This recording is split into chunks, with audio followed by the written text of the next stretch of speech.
Aqui no canal já fizemos vários vídeos sobre tecnologia e neurociências. E nós já abordamos diversos tópicos para explicar como que os avanços tecnológicos têm modificado por completo nossos comportamentos. E é claro que não seria diferente com o comportamento sexual, que foi imensamente influenciado pelo advento da pornografia, principalmente pelo formato encontrado atualmente na internet. E esse é o primeiro de uma série de vídeos nos quais vamos falar especificamente sobre como que a pornografia atua no cérebro, como identificar o vício em pornografia e, é claro, como buscar ajuda para lidar com esse problema. O acesso fácil e rápido a informações mudou por completo a forma como buscamos respostas para aquilo que queremos. Antes, nós precisávamos de livros ou registros, e muitas vezes de pessoas mais experientes que podiam ser nossas aliadas no processo de busca. Mas nos dias de hoje, o ato de pensar e de buscar respostas é compartilhado principalmente com computadores e smartphones, o que, é claro, potencialmente torna essa atividade de pesquisa um tanto solitária. E veja que, até aqui, eu não estou dizendo que isso é um problema, já que são inegáveis as vantagens que a internet nos traz.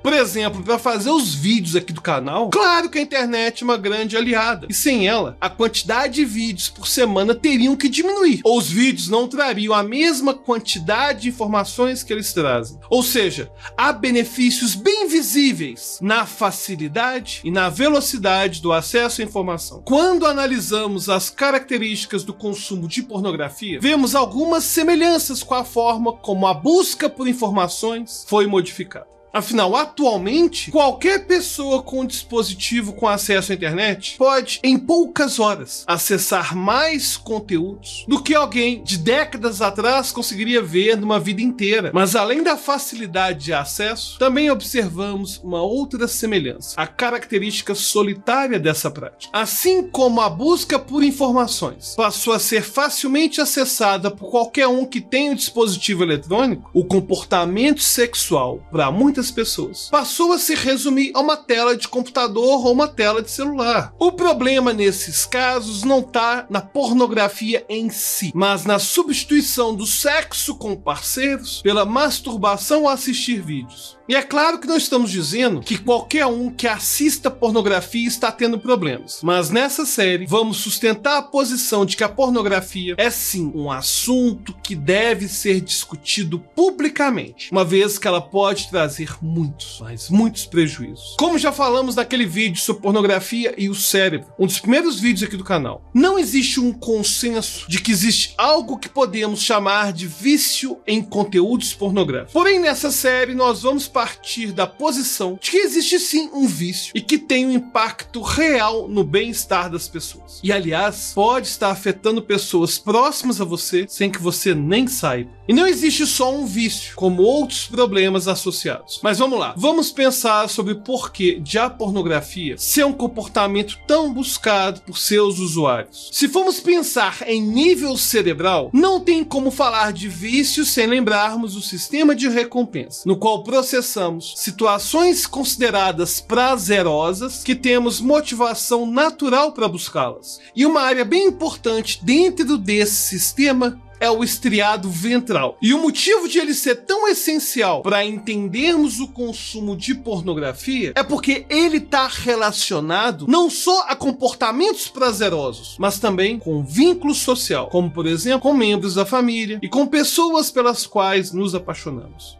A pornografia simula uma situação de prazer e de contato íntimo. E é por isso que o estriado ventral é ativado nessas situações. Porém, por fim, ela pode gerar o efeito oposto, fazendo o consumidor se sentir sozinho e sem suporte. Mas uma pergunta que podemos fazer nesse caso é: por que aquelas pessoas que desenvolvem um consumo disfuncional com a pornografia não diminuem ou param de vez, já que isso poderia cessar os problemas? testemunhas? Bem, como já falamos, o sistema de recompensa é muito estimulado por situações como essa, de tal forma que a pessoa faz uma associação entre prazer e consumir conteúdos pornográficos. Então entende que os ganhos são maiores que as perdas. Um outro problema é que, em casos mais graves, a pessoa fica incapaz de se excitar com outros estímulos, até mesmo com possíveis parceiros sexuais. Isso ocorre porque, conforme o consumo de pornografia aumenta, a tendência é que a pessoa associe certos temas ou scripts com comportamento sexual, buscando vídeos cada vez mais e mais explícitos e muitas vezes, é claro, completamente exagerados. E isso gera uma distância entre o comportamento sexual real e o da ficção. A consequência é que a percepção daquilo que é excitante passa a não corresponder com o sexo com os parceiros.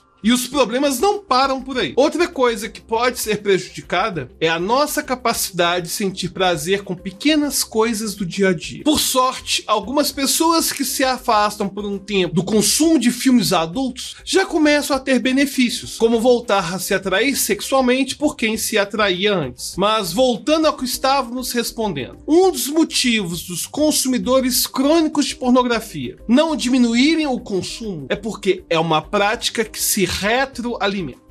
E a longo prazo, torna difícil que essas pessoas se excitem com outros estímulos. Além disso, vale lembrar que, assim como outros vícios, é comum que os consumidores crônicos sintam sintomas de abstinência ao tentar parar, o que torna o ato de voltar a ver vídeos uma forma de buscar por um alívio imediato. E vamos falar sobre isso nos próximos vídeos. E vale também chamar a atenção para um outro fato. Às vezes, a pessoa não busca ajuda ou não diminui o consumo simplesmente porque ela não percebeu que está com o problema, ou ela não associou os prejuízos percebidos com o consumo excessivo de pornografia. A seguir, nós vamos falar de algumas formas de identificar os problemas de desempenho sexual trazidos pelo consumo de conteúdo pornográfico. Essas dicas podem ajudar a diferenciar o prejuízo causado por pornografia de uma ansiedade no desempenho sexual. Bom, a primeira coisa que devemos falar é que pessoas jovens e saudáveis não devem ter problemas para atingir uma ereção completa e ter orgasmo durante a masturbação, independentemente se a pessoa assiste ou se ela não assiste filme pornô nesse momento. Porém, se alguém só consegue ter ereção e atingir o clímax sexual assistindo algum conteúdo pornográfico ou pensando em pornografia, então provavelmente essa pessoa tem disfunção erétil induzida por pornografia. Mas se a pessoa não demonstra problema em nenhuma das situações que a gente falou antes, mas tem dificuldades com parceiros sexuais, então provavelmente está relacionado a uma ansiedade de desempenho sexual. E vale lembrar que, se caso haja uma dificuldade de ereção ou clímax em qualquer uma das situações que a gente falou, podem ser duas coisas: